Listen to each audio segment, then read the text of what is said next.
What is up, everyone? Welcome back to another episode of the Tribe of Runners. I'm your host, Liz Myers, and today I have an incredible woman on the podcast that has done some amazing things.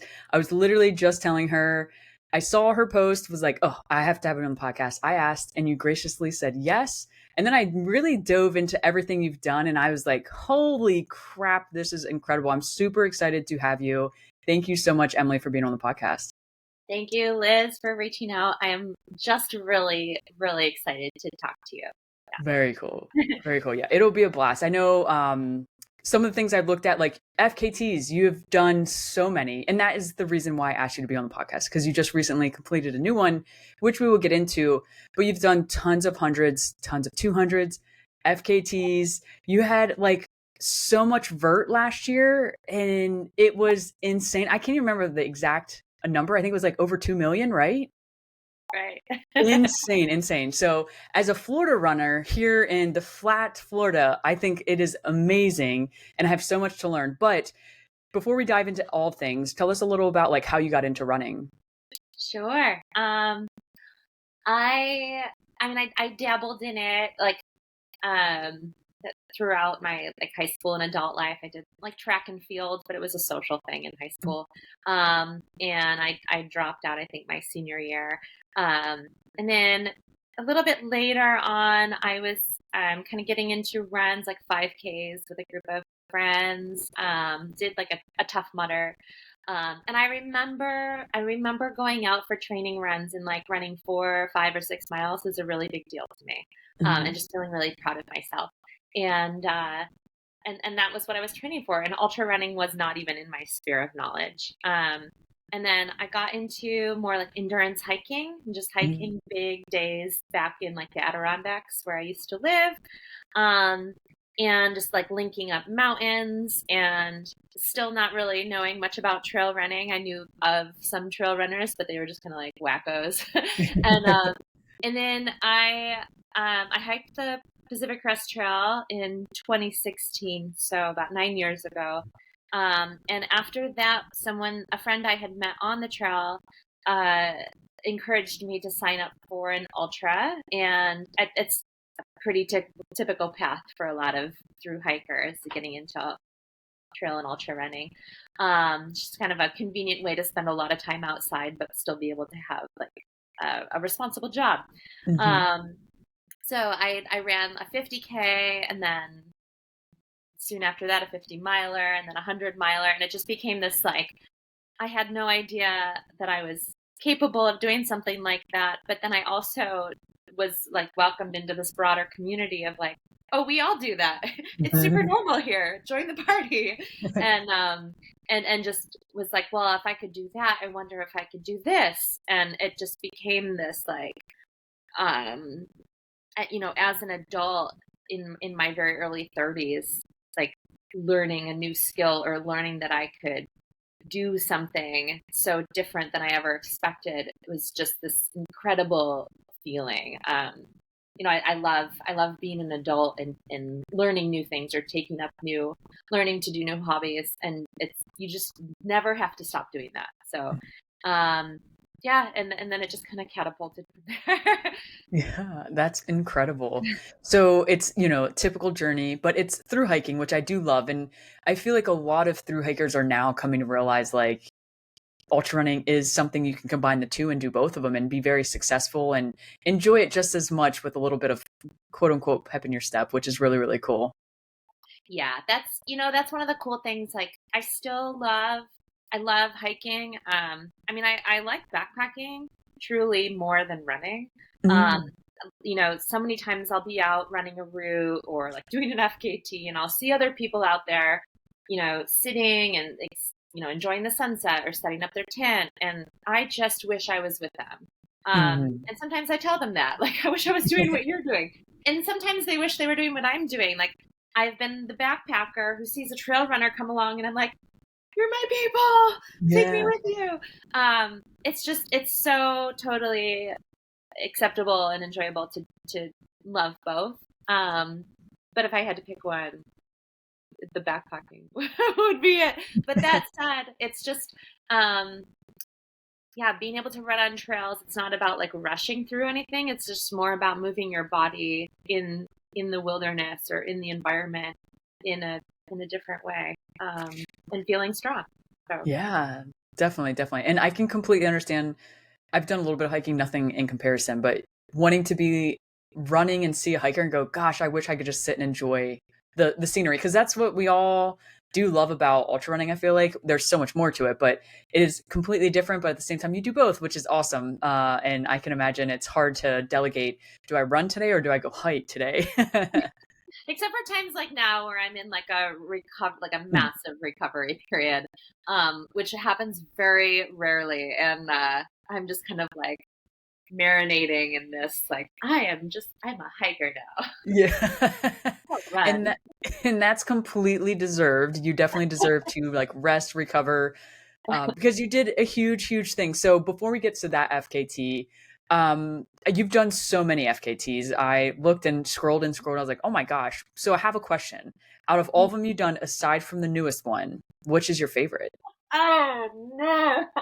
Oh no. This question is so difficult because I I am someone who does not give one answer. Okay. So there's just I can't I've accepted that for myself. I cannot narrow it down because there's can I highlight a few? 100%. You can highlight as many as you want. Okay. I mean just not to like highlight myself, but just because I have a hard time because they're so different. I think um the Five Peaks Traverse is a local like backyard FKT in the Three Sisters Wilderness. That's an area where I've set a bunch of FKTs, and just enough, including this last one, but enough that I'm like I need to branch out now. But that one in particular was like kind of on my mind for years, and I got to complete it with my friend Alex, who's Mm. a really talented trail and mountain runner. And so we did it together. We had way more fun than we should have, given how difficult the route is. And it was just the most spectacular day, beautiful sunset at the end. So that one, I felt so strong and so good about it, and had a really fun day. And then the Three Sisters Trifinity Loop, again, overlapped with the other one. Was just extremely brutal. That one was special to me because I'm the first human to complete it, and woman, and that is like yes. And that one was just very intense. I just experienced a lot of emotion around it and a huge kind of come down and almost like an emotional dive after it, that really threw me mentally. And so I learned a lot from that experience. And oh, it's so hard. And then like the Sierra or not the Sierra High Route, the High Sierra Trail. Mm. I did that kind of at the last minute. Was that last year? It was last year. It was last Um, year. yes. I had done a wonderful backpacking route with my partner through the Sierra that summer, and and then in the fall there was just this weather window, and I was like, "Would you mind driving all the way down there, dropping me off on one side, driving around to the other side, and picking me up?" So I can run. It's this trail that runs. It crosses the entire Sierra Nevada from Mhm. east to west, and um, it.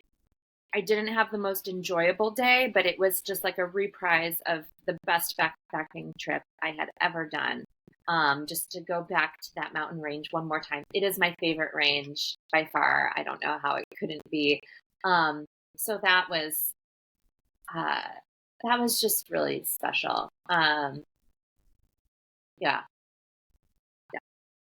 That's But a lot of awesome. the ones on the list are just it's cool. I sometimes I just look at the list as a body of work, and there's a few FKTs on there that um uh that were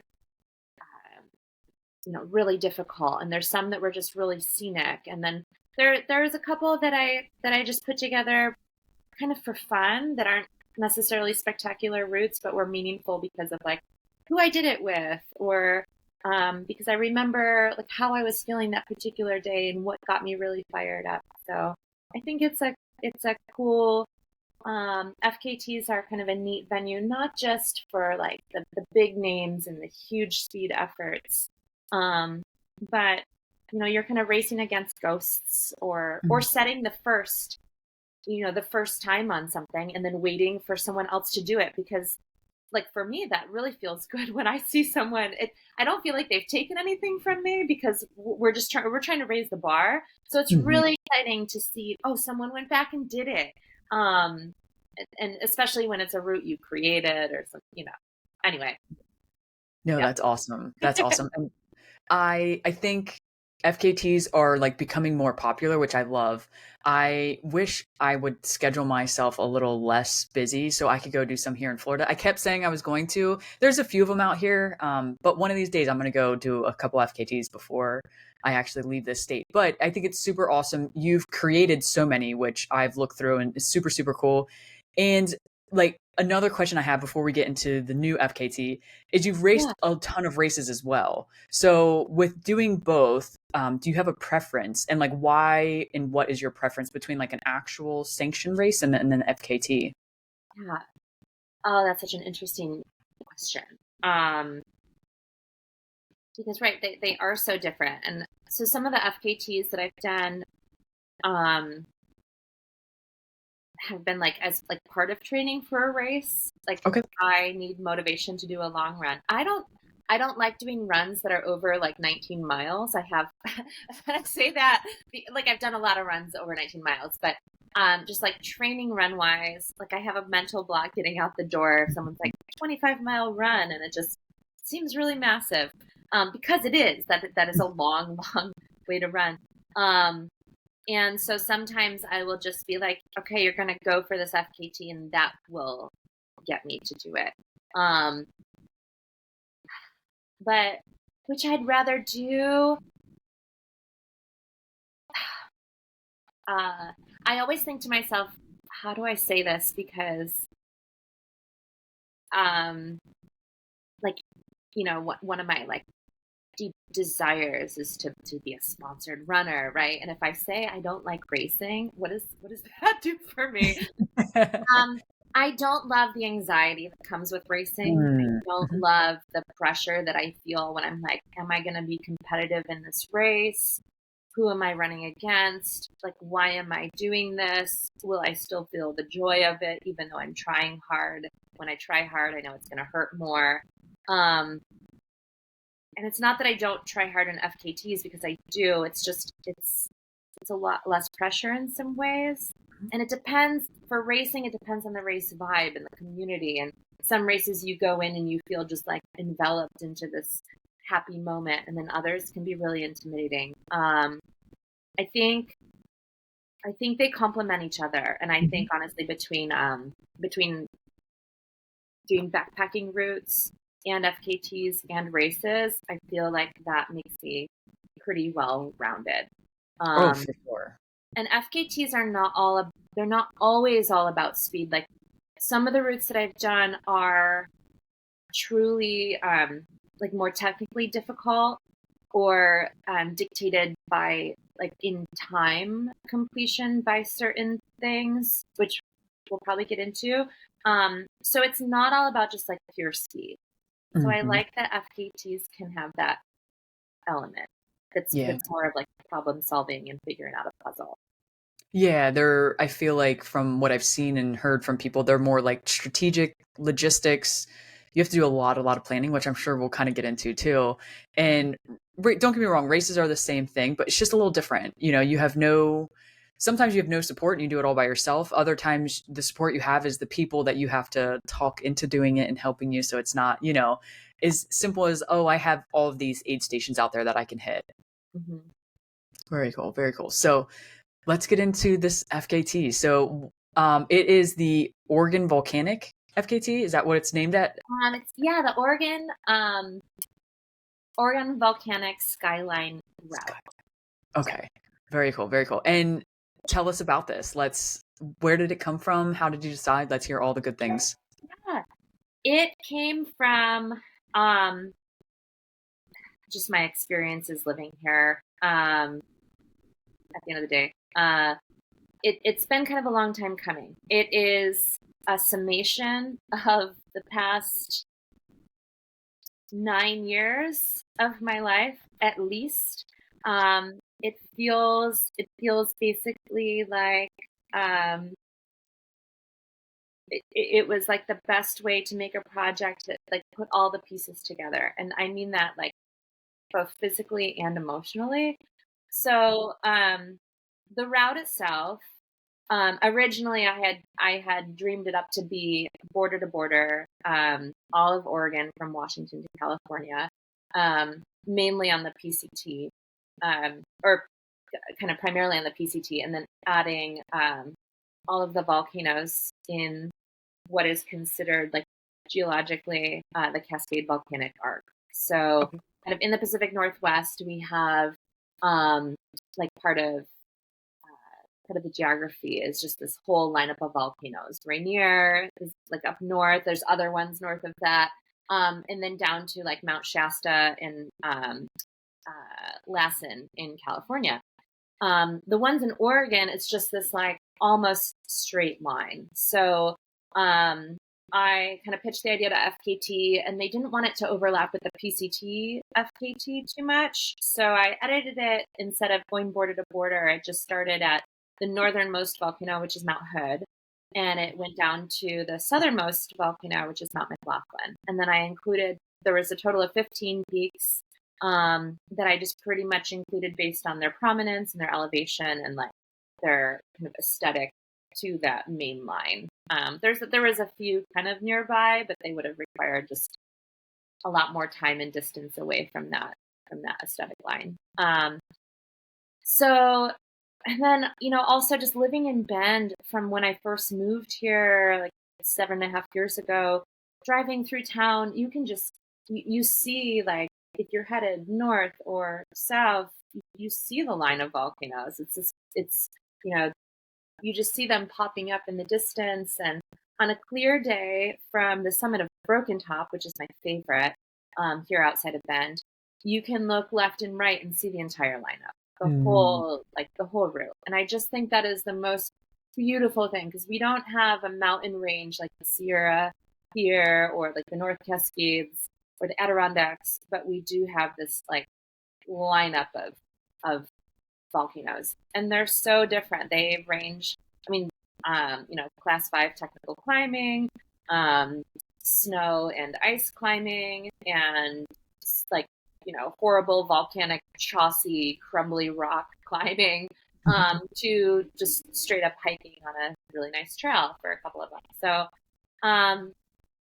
yeah, there's variety, and I okay, so going back to like why I made it, um, I had kind of always wanted to do a longer trail FKT, like Colorado Trail, Arizona Trail, Long Trail, something like that. And I hadn't done an FKT that long. I think I had done one of them was like a multi-day. I didn't do that one alone, and then a couple were like an overnight, but just something that was like over a week or 2 weeks kind of thing.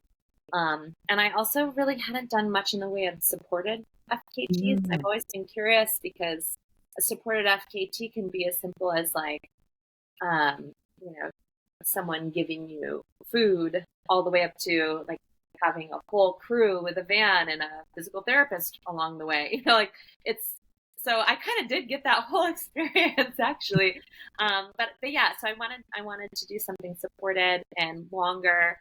And um, Going back to the PCT, that it really appealed to me. I thought about just doing the Oregon PCT, Mhm. um, but I just didn't feel like I could run by all of the volcanoes and ignore them, because part of my experience on the PCT, like I remember very clearly approaching the Three Sisters, which is three mountains that are really known in Oregon.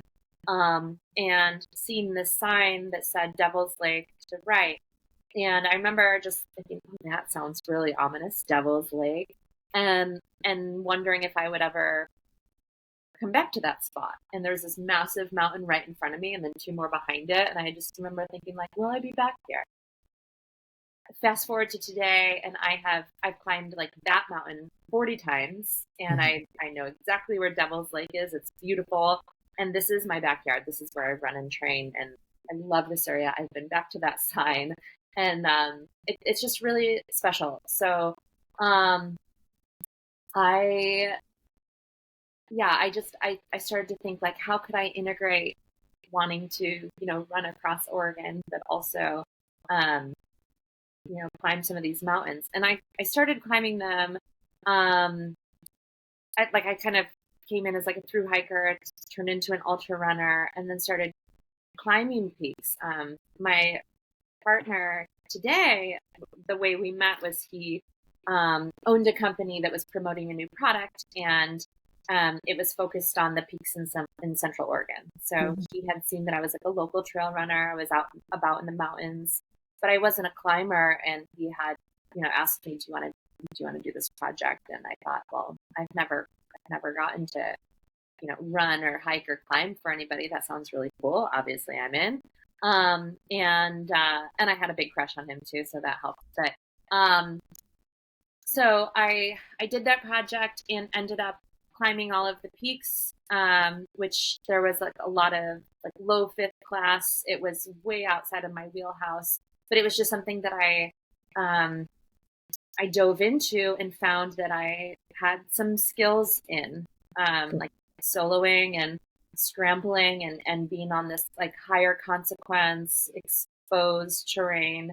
I just I felt good doing it. I loved the focus and concentration it required. I loved being able to run to the base of the mountains and then do the climbing and actually get to the top. I never thought that was part of who I was. And I remember looking at some of the mountains from in town and being like, someday I'll climb that, maybe with a guide. And then just having it just kind of roll into place where I was just doing it on my own. Felt empowering. So then I started climbing, and then I started setting FKTs on them. And so this route really just takes all of that and smushes it together. And that's kind of typical of things that I like to do also, is like, I'll do that, but like, let's add this and this to it too. And like, throw it up. Yeah. So I did. That's awesome. So in envisioning this, did you have a plan where you wanted it to be, to be a week or so, like 100% when you were making this, you wanted it to be like, in a sense, your longest ever effort? Yeah. I did. That was kind of the gist. I knew like the FKT for running the PCT across Oregon, it's like 8 days and change. Knowing that adding 15 climbs, some of them technical, some of them like requiring additional support, would I'm jumping ahead in my brain, that would take longer. So I think I started mapping it out months ago, like early this year. And my friend Alex, who I had done the 5 Peaks Traverse with, he was really interested in it too, or at least in doing part of it. So we kind of tag teamed that and shared GPX files. But in mapping it out, I think it was like, at the very least, with like pretty high mileage, 10 days, more realistically 12, okay. To do that route. And, I would definitely need some climbing partners for it, because I'm a lot more comfortable on rock, even if it's pretty shitty rock, than on snow and ice. It's just, I started climbing, snow and ice, things like Mount Hood, Mount Jefferson, after starting to climb on rock. And I have a lot of fears around being on, being on snow, that like, you know, you have to learn to trust your gear and trust the sharp points on your crampons and your ice axe and all of that. Um, sorry. But yeah, like learning to trust my gear on snow versus just this like feeling I have when I'm on mountains and dirt. That I trust my body more, and whether that is like realistic, I don't Mhm. I don't know. But yeah, so I knew it would, you know, anyway, probably 12 days was an accurate estimate. Another thing about this route though is, you know, with all the summits you have to climb each peak. So Mhm.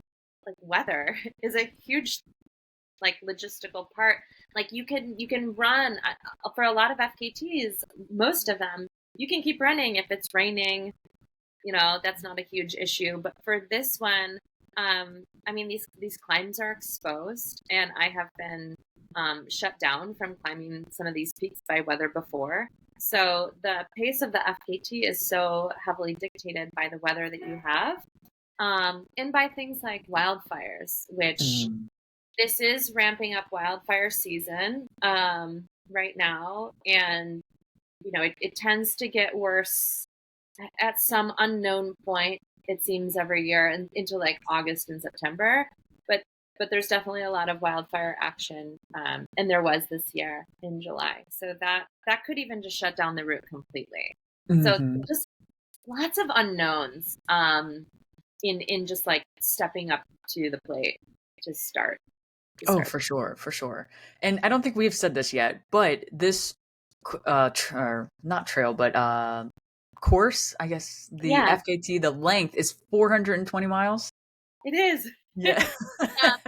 It's an open course, Okay. so in designing it, that just means because like along that whole route, you have so many options. There's a lot of different trails. I used the PCT for a lot of it, but I used other trails. I used some roads. There's a lot of off trails, so there's not trails to all the peaks, which is why Mhm. I would call it a route or a course. I like that too. So it's not like a track that you follow. You would kind of, you know, look at the route overall and then tailor that and try to find like your own shortcuts and the fastest way from point A to point B. Um, so I did take some shortcuts. Others I didn't. Um, I just wanted it was the first known completion, and I didn't Yep. know. There were just so many unknowns that I wanted to complete it. That was my goal. Yeah, for sure. And trying to do it as quickly and safely as possible, I'm sure, is always the main goal as well. Yeah, yeah, just having it go smooth. Still with an air of like, you know, moving quickly, moving fast and light, and just trying to minimize things that could go wrong that are within my control. And you know, I keep saying putting out fires. And during the route, I kept saying that and being like, no, no No. fires. Just that problem solving that you learn from like ultra running. Oh, for sure. And being able to problem solve quickly and efficiently is so important and huge, I can imagine, in FKTs, especially on a route that has never been officially done and conquered before. So, like maneuvering, and it's not like you have people to go back to talk to that have done this before because no one has, but you did, which is really, really cool. And what was the profile or the elevation gain and loss in this? Do you know off the top of your head? Oh, I sure. So, well, I estimated it out. They're a little bit cheeky with my numbers on the route, but it was like 420 miles and 69,000 feet of elevation gain, according to Gaia, which is what I used to map it out. But my elevation gain, I think, was closer to 85 or 86,000. Wow. Wow. So like pretty stout, not super insane. Like when you kind of extrapolate and look at different like mountain 100-mile races, but still very birdy. Oh, for sure. Very, very. And an amazing accomplishment. So in this, you'd mentioned you had a lot of people come out and support you. What was that? How did that work? How'd you bribe all these people to come help you? Oh man, I you know that was the most beautiful part of the entire experience was the people and the amount of support and the kinds of support. Um, so I knew I wanted to do it supported. And in talking about the route, so my partner was going to be like the main crew person. We used his camper van, which was just really exciting because I can sleep in it, and it can like meet me wherever it's possible, and that just the route was incredibly intimidating. So to have that built into it was a comfort.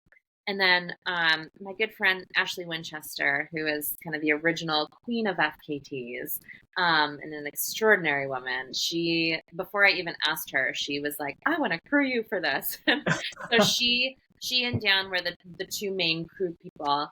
And then I just kind of like opened it up as I started being like, I think I'm really gonna do this year. And I started like writing about it a little bit online, um and people were interested. They wanted to be involved. Like I had friends just being like, how can I help and what can I do and can I run some of it with you? I had also started talking, so between Ashley and my friend Jason Hardrath, he actually, I cannot skip over this part of it. The thing that got me to commit to doing it, so Jason has set like over 100 FKTs, and has done a lot of like logistical work and getting things funded, and just created a lot of cool routes. And so I looked to him for some advice. And the one day we were just kind of chatting online, and he was like, "Do you need some motivation to commit to this?" And I said, like, "Sure." And so he called me.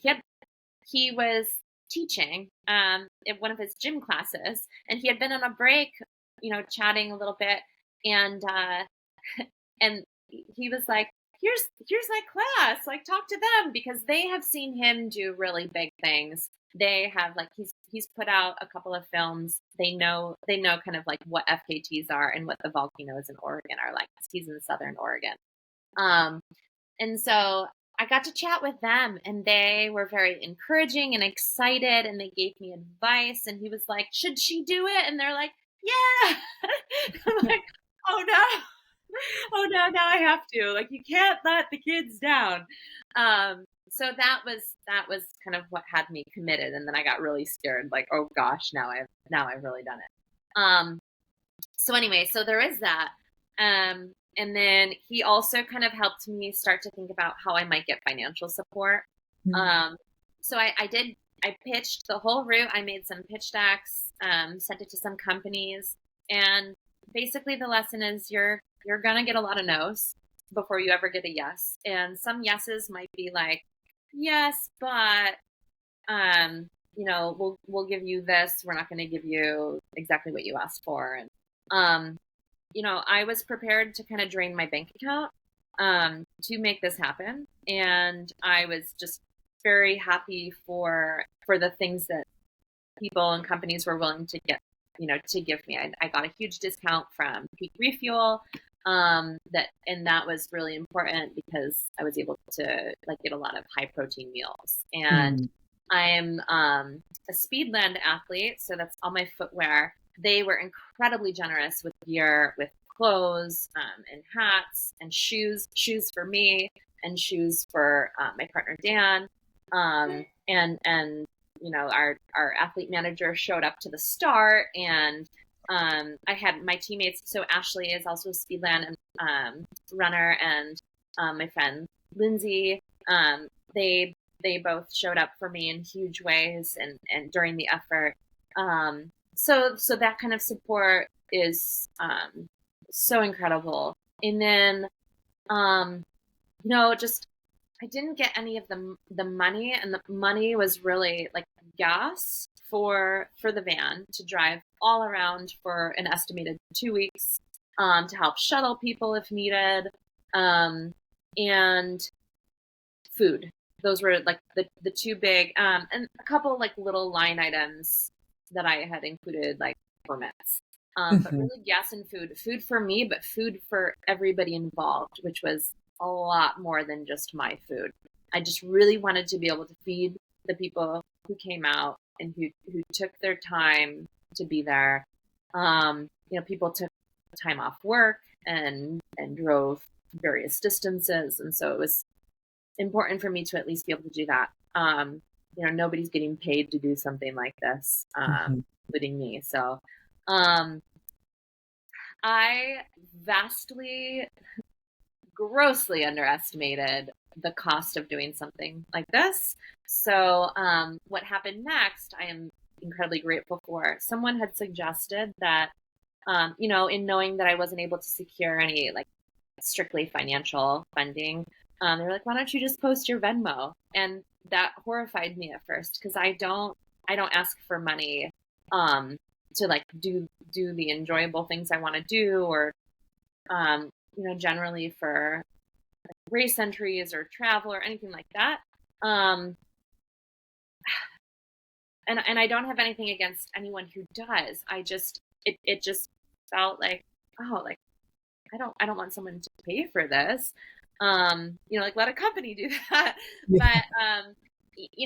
But whoever it was that I was talking to, they were kind of like, people want to be involved in some way, and if they can't be there and they can't run with you, or they're really excited about the project, maybe they want to buy you guys pizza one night, or just help support. So I posted my Venmo, and I was immediately incredibly overwhelmed by generosity of so many people, and just the financial outpouring, and people that people I know, people I didn't know, people who I hadn't seen in years and years, family, friends of family, family of friends.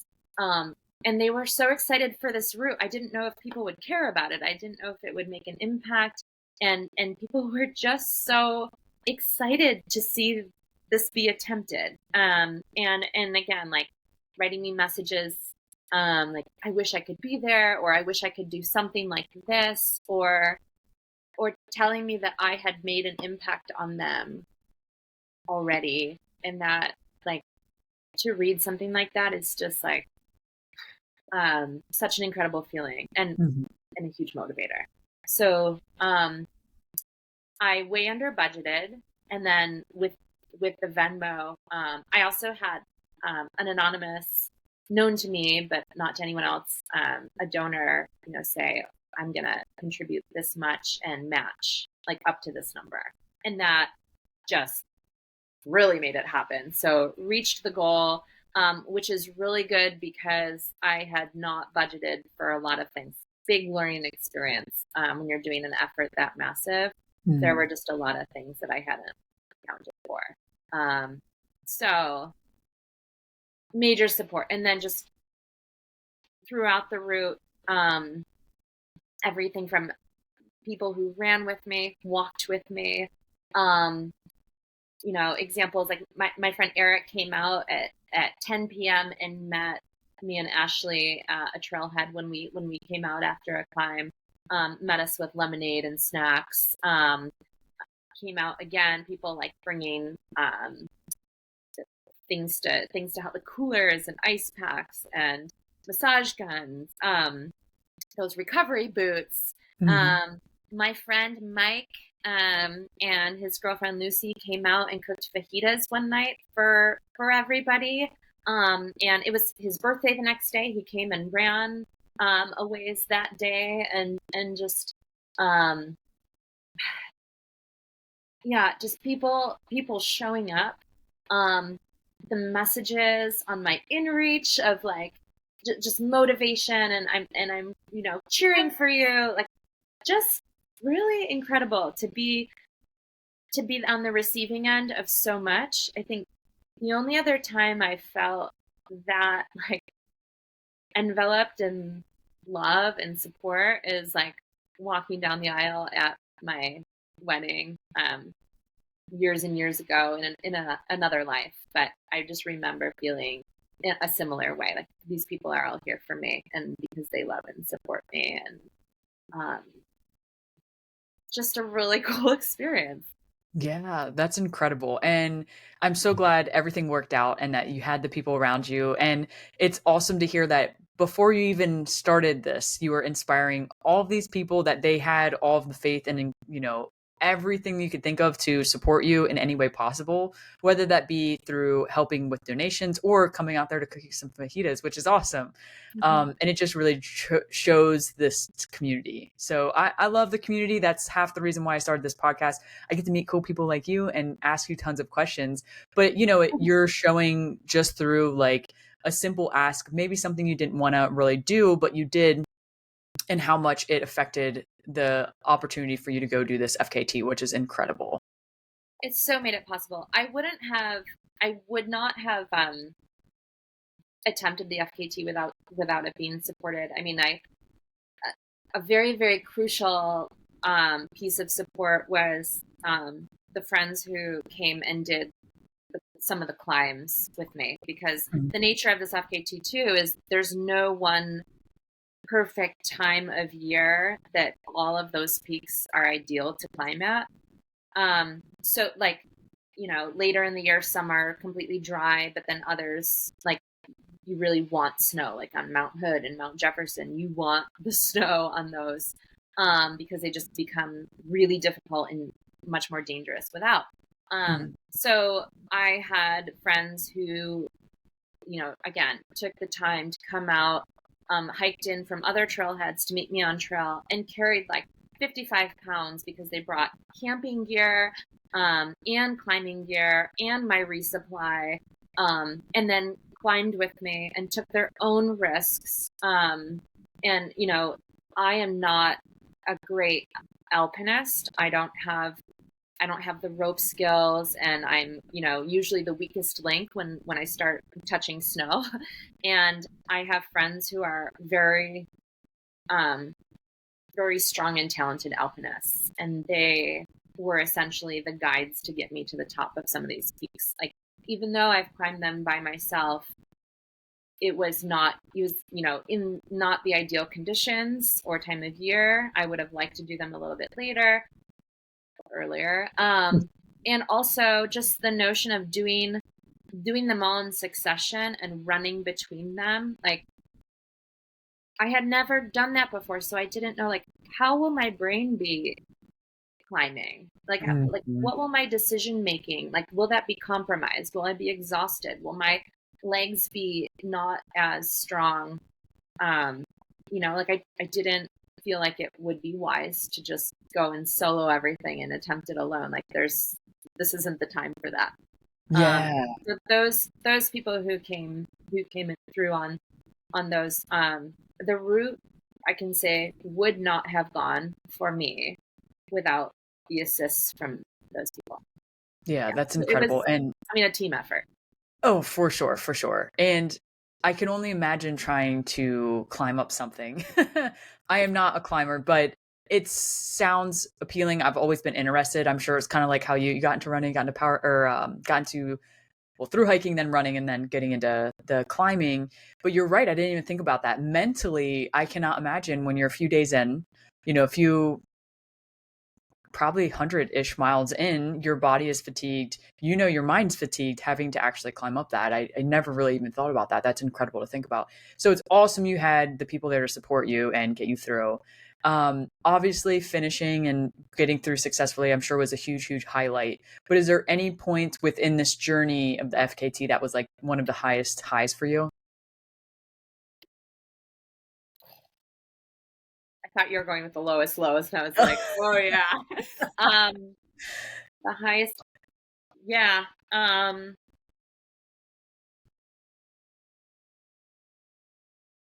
Yeah, there were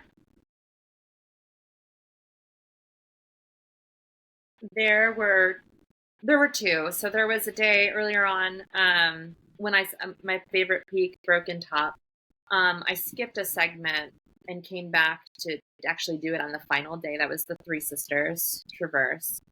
So the day that I climbed Broken Top, I got to the summit. I was alone, and like got pretty emotional on the summit, because that's where you can see the whole route laid out in front of you, and it's kind of like the midpoint of the state. And I just was like, I started way up there, and I'm still going way down there, and just seeing the route laid out in front of my eyes and being like, I am actually in the middle, like I am doing it. I never like talk about wildest dreams come true. That was Mm-hmm. one of those moments. And then I had a moment on Mount Bailey, which is more in southern, like the southern half of Oregon. I was just going through a lot. I had an injury I was dealing with. It was just a real physical battle at that point, and I got to the top and just felt this um, wild catharsis, and just absolutely howled at both like what it meant to me to be there, and emotionally, and being in physical pain, but kind of it flooded me that like this is physical pain that I'm choosing. This isn't emotional pain from a situation that is helpless.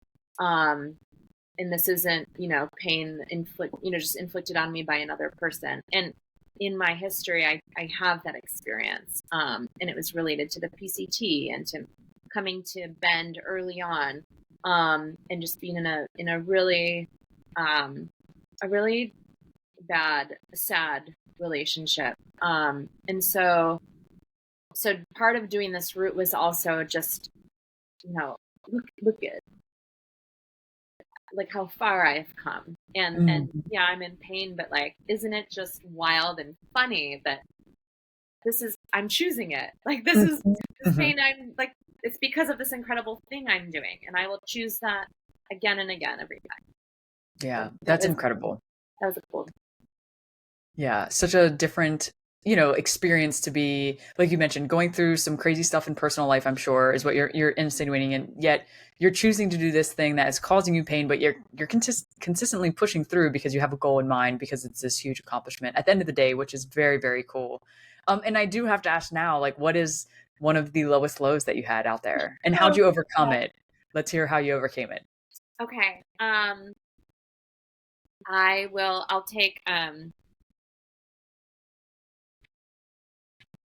I'll take kind of going into Crater Lake National Park.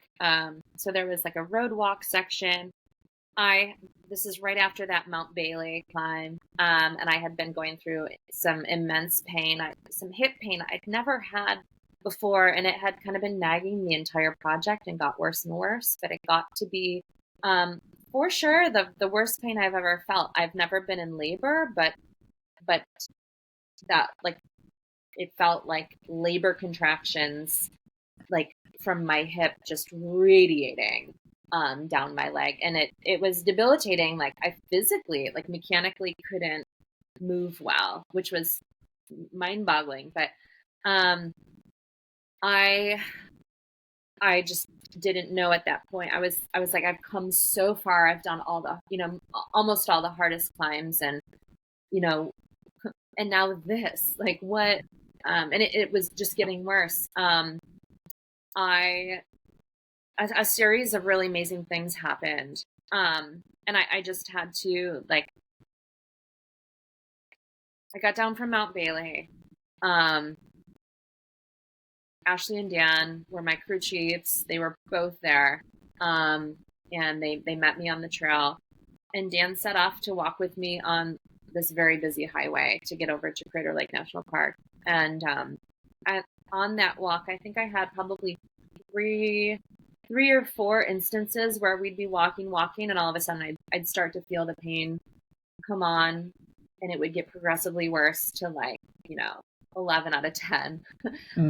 Just full on, like, tears, and like me begging out loud for it to stop. Like it's just how bad it was. And he would just stand and watch, and there's nothing he could do until it passed. And so we just kept moving. And I, at that point, there were so many people. I didn't feel pressure to finish it because people wanted me to, or people were watching.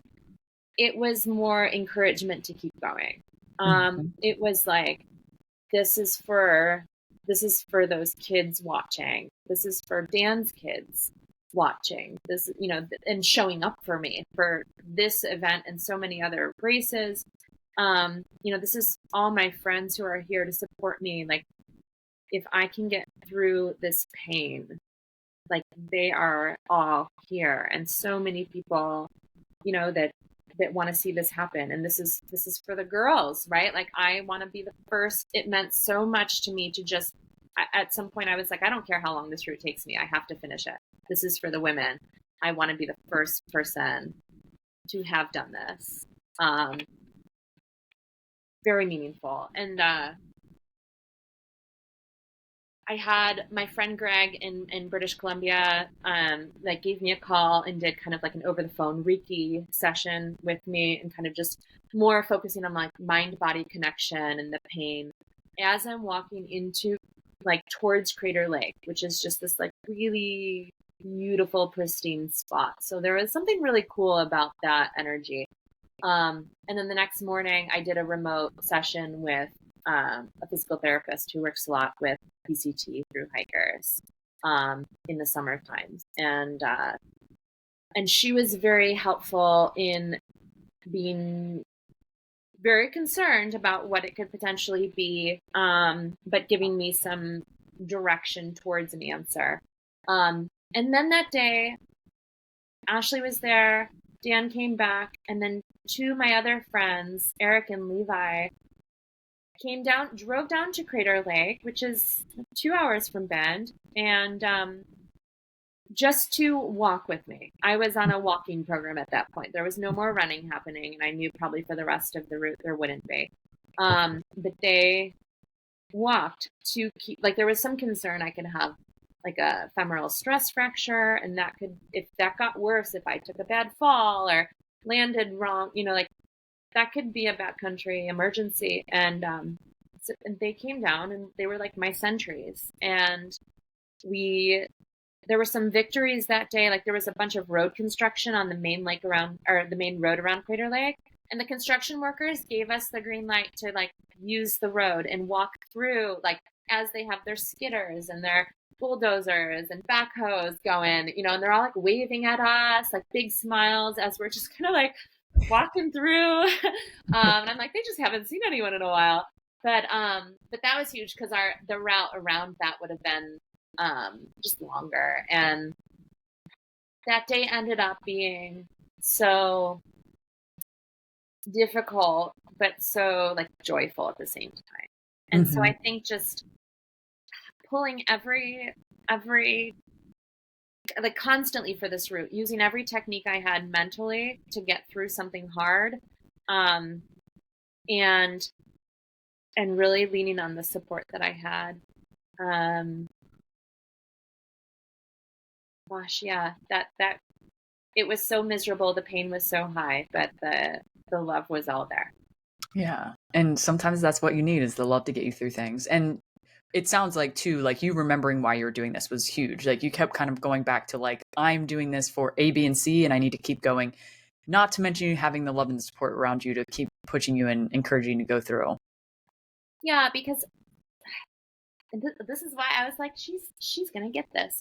Like, this is why I was so excited to talk to you. Like, the route wasn't fun. This was a pretty, like, I've used the word harrowing a few times, because even though I knew the climbs, even though a lot of this is like my realm and my backyard, putting it all together was so daunting, and actually so much more challenging than I even imagined that it could be. And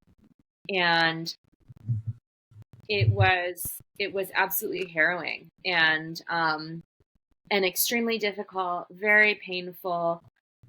It's fun after the fact, but meaningful is what the route was. It meant so much. It means so much to me, and that was why I wasn't out there to have a fun journey, even though there were a lot of fun aspects. There were a lot of fun times, but it was way more hard than fun. So that's something that I just am thinking a lot about still. Yeah. And it's, like, we decide to do these crazy things, and I think it could be for a couple different reasons, but I feel like you can kind of agree to this, is like it is a lot to see like what we can do. Not for to compare to other people, but like you knew going into this after you set everything up, like this is not going to be easy. It's going to be hard. I'm going to have to work really, really hard. And yet you were still like, sign me up. Maybe with a little like push in the back end, but you signed up and or created it, did it, and throughout some crazy ups and downs, you continue to push through and to see what your body could do and get you through. I knew it would be worth it. Oh yeah. It's just a matter of like how much am I gonna put myself through like the psychological and physical ringer, which is fascinating to me. And it's easy to do those kinds of like psychological experiments on yourself as like the N of one. Like, well, I don't know, let's like up around and find out, see what this is gonna do to me. Yes. But for sure worth it. Yeah. I will say, I don't know why, but it's funny you say this. Like recently my like saying and or motto has been like fuck around and find out, because it's literally what we do, I feel like half the time. So I've told you before, I'm doing a pretty verty race coming up. I live in Florida, it's flat, so my training's been totally different. Everyone's like, well, like, A, why are you doing it? And what are you expecting? I'm like, honestly, I'm not really expecting anything. I'm going to go give it my all. I'm going to try my best, but like, I'm just fucking around and finding out. That's all I'm doing, So, and, it's funny to say that. And I don't mean it in any other way of like, sometimes like, that's just what you have to do. You have to do some things to literally go out and test things out, not only mentally, but physically. I love that you're saying that. And as a coach too, because that's, you know, that's an important thing to remember is like, we don't just like do everything with a perfect plan and a perfect training, and a perfect lead up and knowing the out, like you never know. So it is, I think that's a really cool skill to have, is the fuck around and find out skill, where you're like, you're willing to dive into something with any number of like unknowns. And it's fun and it's exciting and it's part of being human, like testing, our limits and what we're capable of. So it's awesome. Yeah. Well, and you mentioned it, like as a coach, we can by the textbooks know what to expect, what to do, how to program things, how to talk people through things. And we can go out and experience things, but some people don't. Like, I literally live in the flattest place ever. And, I can train on a treadmill, around a hill, on a bridge, but until I go out there and actually get in a mountainous race, like I genuinely don't have like all of the ideas, all of the experience and all of that aspect. So the only way to do things is to literally go out and do them and try them and fuck around and find out, But, there's no shame in that. Of course, we try to plan and prep the best and the most efficient way possible. But as you mentioned with your FKTs, like things happen, things pop up in races, things happen, things pop up. You might hit something and or experience a part of a race that you're like, I didn't at all expect this. How do I overcome it? Or run a certain section and not be able to climb a certain area that you thought you could climb. Some things just happen. You have to adapt and adjust and continue to push through and know that at the end of the day, you just have to give your best and keep going through. And that's what you did for this. So with that, what was the actual final time for you? I'm sure you have that memorized as well. Well, it was, so I started the route with 2 days of like a warm up. Like I said, I had originally wanted to go border to border. So that was my intention, was still to do border to border. It would add like 2 days to the beginning, 2 days to the end, but the FKT would just not start till that third day. So I did those first 2 days, and had a lot of fun. And then, yeah, the FKT ended up being, it was 12 days, 17 hours, 12 minutes. Very cool. Very cool. And you're confident. And now, did you go all the way then, or was your hip too bad? So, yeah, so I did not do the last, it's like 72-ish miles, still down at Southern Oregon. It was serious enough that I was like, let's get the FKT, and then I need to adjust this, see the sports doc, get an MRI, and I can come back and finish that. That was more like the emotional, kind of meaningful part of the project. But I was like, I'm going to get the FKT, but I'm not going to push my body past that right now. Yeah, and that is 100% being smart. At the end of the day, you want the longevity of being able to do this sport for as long as you possibly can, not to, continue pushing it 70-ish miles to go out there and do something. So super, super smart and awesome to hear that you completed the FKT. That's all, that's the main point. So that's such a huge accomplishment. And now let's kind of get into, so you are a full-time coach. You obviously run races and do all that. So tell us a little about yourself, like outside of running FKTs and races. Yeah. I am definitely a chronic runner. I do not take a lot of time off. But I, you know, I really love to backpack. I like to mountain bike. I love to backcountry ski. And in more recent years, I learned to snowboard and really, really love that. Um, but I'm in bed with I've got my partner and my dog, and my partner has 3 kids, and none of them are here right now. I'm alone in the house. It's really strange. Just never ever happens. But they're at grandma and grandpa's, and I'll join them in a few days. But so I love. I mean, the family aspect. The kids are amazing. Um, Doing stuff with them. We're in and out of Bend a lot. We do like to travel. We like to travel to backpack. We travel to go skydiving.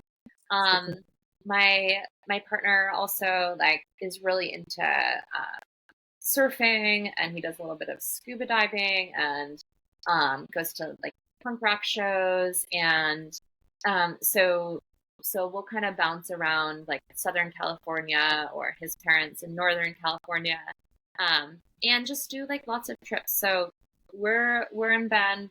Sometimes it feels like half the time. But I started coaching earlier this year. My friend Kelsey was a coach, and she was like, "Why aren't you doing this?" We met and became fast friends, and she's like, you would be really good. And I just thought, everybody coaches. Isn't it totally saturated?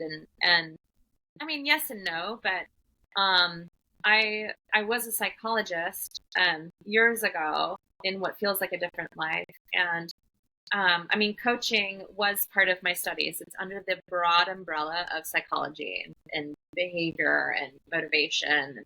Um, so with her encouragement, I took the certification and started coaching, and it's so enjoyable. It is so cool to be on that side of things, and I feel like it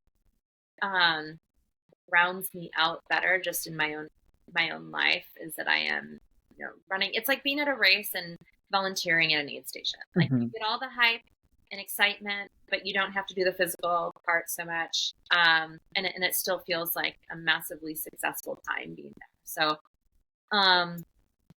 coaching is really cool. It reminds me a lot of when I used to do therapy, but you're not being a therapist, but you are taking into account the whole human and figuring out what motivates people and working around their schedules and just providing a lot of support.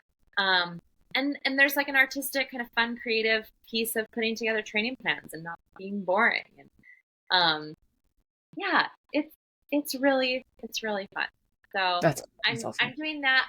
I'm ideally I would be full time. I'm not quite there numbers wise. So I'm always taking clients right now, but it's just really fun. And I've got coaching people to do big adventures or FKTs, 200 milers, and I have people who are running 10Ks, running their first 50K. So it's incredible. I love seeing people falling in love with running.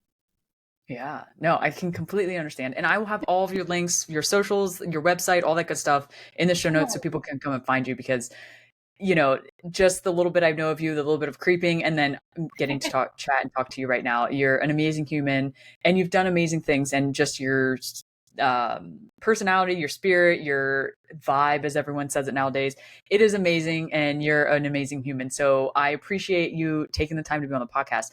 Before you go, I have one question I always like to ask everyone that's been on the pod. So we've talked about it a lot with community in the aspect of like your crew, your partner, the support that you've got throughout not only this FKT, but, numerous in the past and everything in between. And I'm, all about encouraging and inspiring everybody with stories. And your story is amazing. And I can't wait to inspire so many people with it. But with all that being said, what does the word tribe mean to you within the running world? Tribe.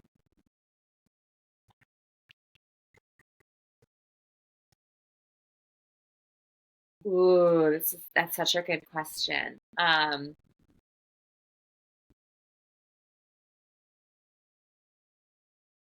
It means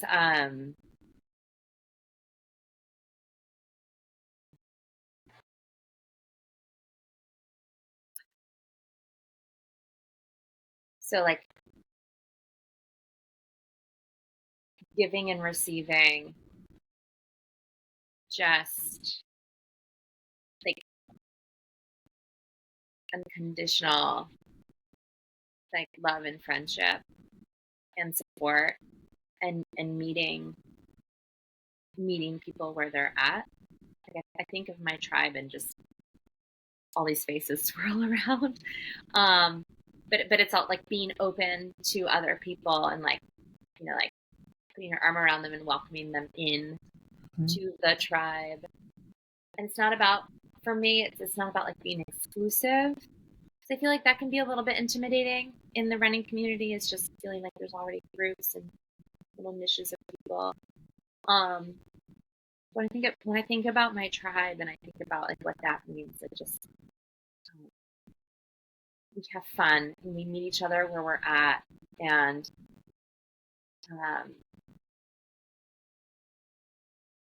we're just a bunch of weirdos who like to like do things like go up and down the same hill over and over again, and then come out and support something like a big stupid idea like this FKT, and just being there for each other, in running and in life. Yeah. I love it. And it's so true. And I agree 100%. We are a bunch of weirdos, but all of us like weird out together and it just makes like one big happy tribe. And I love it. Yeah. Yes. Awesome. Well, thank you again so much for taking the time to be on the podcast and sharing this amazing story. As I said earlier, I'll have all the links for your social and website and all that good stuff in the show notes. And if anyone wants to be coached by you, I will definitely send them your way. Thank you. Oh, You're been a wonderful conversation. awesome. Thank you again so much.